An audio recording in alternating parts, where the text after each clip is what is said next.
Hey y'all, it's Jules, a real life Whitley Gilbert here with another list. Men to avoid, part 2. I think the first list was the types of men to stay away from or something like that, so it's a different title, but it's part 2 of the part 1. Anyway, I hope that makes sense. Number 1, the roaster. This is the dude that flirts in the form of roasting you and trying to humble you. Now, there are a lot of women who have tricked themselves into thinking that this shit is sexy. I have dated men who I thought, oh, we're roasting each other. We're bantering back and forth like some 1990s co-hosts on a talk show. Those guys wound up being horrible people. And here's what I've learned. These men are super insecure. They know they are underqualified to even be in your presence. So in order to make you be approachable, in order to get you to open up to them and to get to their level where they feel comfortable, which is like the depths of hell, lower than the devil's toes, they have to make fun of how you talk, how you walk. Why do you act like that? Why do you say that like that? They have to make it seem like you're not so great in a jokey joke way. And if you are not paying attention, you will fall for it and be all giggling, and you'll think it's this cool, sexy thing because you're roasting him back. Answer me this one question. What's so appealing about a guy who's so insecure that he has to bring you down a few notches and humble you in order for him to feel comfortable enough to approach you? Hello? Is this thing on? Number 2, the I'm sorry, I was just trying to help you guy. This guy is always crossing your boundaries. You say no, he says yes and does something anyway, and then when you call him out on it, he spins it to make it seem like you're the crazy one because I was just trying to help. Some of these things can be disguised as romantic gestures, so that's why we gotta be on watch at all times. For example, you might tell him, I really don't feel like having anybody over at my house today. I just want some time to unwind. It's been a really rough week.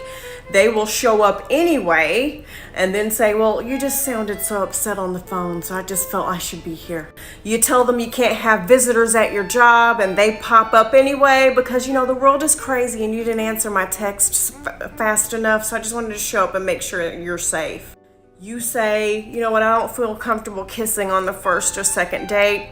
And they try to put you in situations where they try to steal a kiss anyway. And I was just trying to be romantic. If you say no to something, if you say you don't like something or that you're not ready for something or that something is not allowed and they do that thing anyway, they don't respect you. Go in the opposite direction, block them, leave them alone. They will spend your whole relationship together convincing you that abuse is just trying to help you.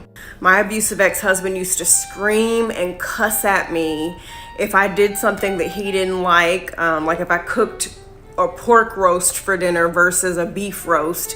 And then when I would say, you don't have to talk to me like that, he would say, well, you make horrible decisions and I'm just looking out for you because I'm concerned what you would do without me.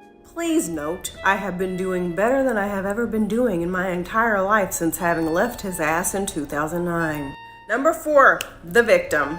My ex is keeping my kids from me. My sister, she's taken advantage of me. My mom was mean to me one time when I was 5 years old. Back in kindergarten, I didn't get the Looney Tunes Valentine from the girl I was having a crush on, so I don't trust women now. I have issues. You know what, Rick? I'm sorry that you're going through a tough time, but we're sitting here over steak and onion rings. I thought this was a date, not a therapy session, and last I checked, you're not paying me to sit here and talk to you and hear your life's troubles for an hour.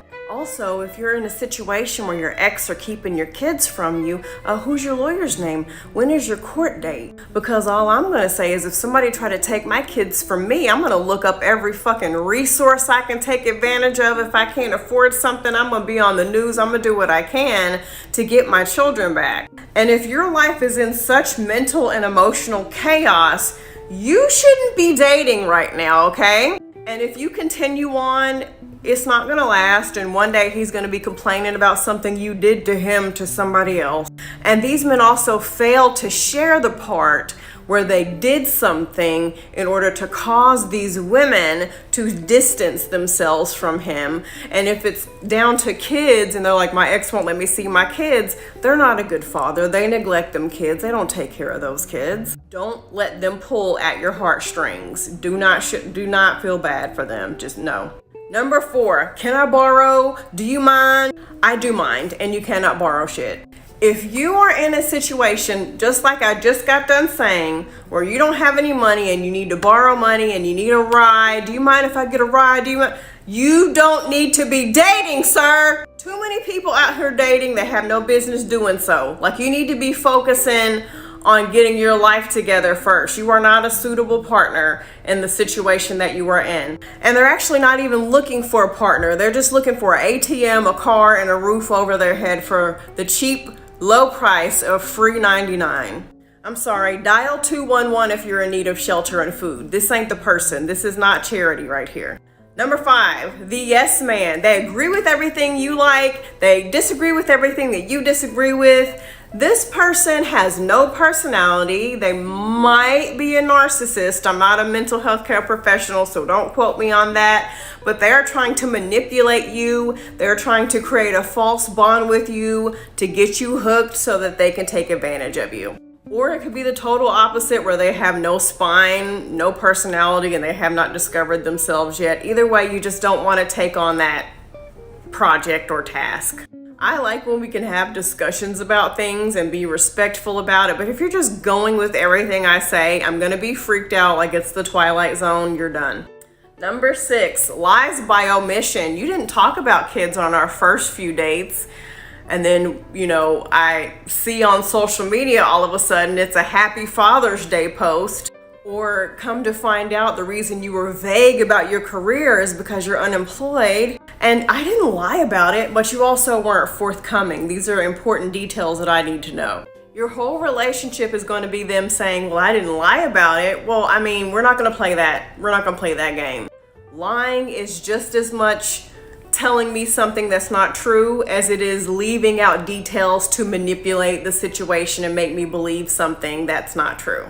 Next guy on my list is Indeed.com guy. This guy is always, I'm looking for a job. I'm trying to get my life together. I'm looking for another opportunity. I'm looking to be a this. I'm looking to be a that. Okay, well, don't let me stop your search. I'm going to leave you to look. If you're not stable, let me say this again. If you're not stable, you don't need to be dating anyone. Number 8, not to be confused with the I'm sorry, I'm just trying to help guy. He does stuff that is blatantly disrespectful, but again, much like number 2, he makes it seem like he's doing you a favor. Like, I once dated a guy that was repeatedly late for our dates, and he tried to spin it like, you know what, I've been super busy lately and I'm just trying to make time for you. When in actuality, he was just, again, trying to get my guard down and get me used to the fact that he wasn't going to be punctual at all, amongst other things that he did in that whole situation. Don't let somebody gaslight you into thinking that disrespect is done in your favor. I actually touched on this one with number 3. Like I said, it's the guy that says my ex is keeping my kids from me. The part he fails to tell you is that he is the reason why he's not around his kids, not his ex. Again, when is your court date? And what active steps have you taken to get your kids back? You don't need to be dating. You need to be focusing on that, sir. Number 10, he sides with abusers. Just talk about like any pop cultural event where a man cheated on a woman or abused a woman. If he immediately says she's lying, these women are out here to get met, just get up, get your purse. It's over. He is an abuser. He wants you to believe that victims are lying because at some point you're going to be his victim and he's not going to want people to believe you. Anyway, what did y'all think of part 2?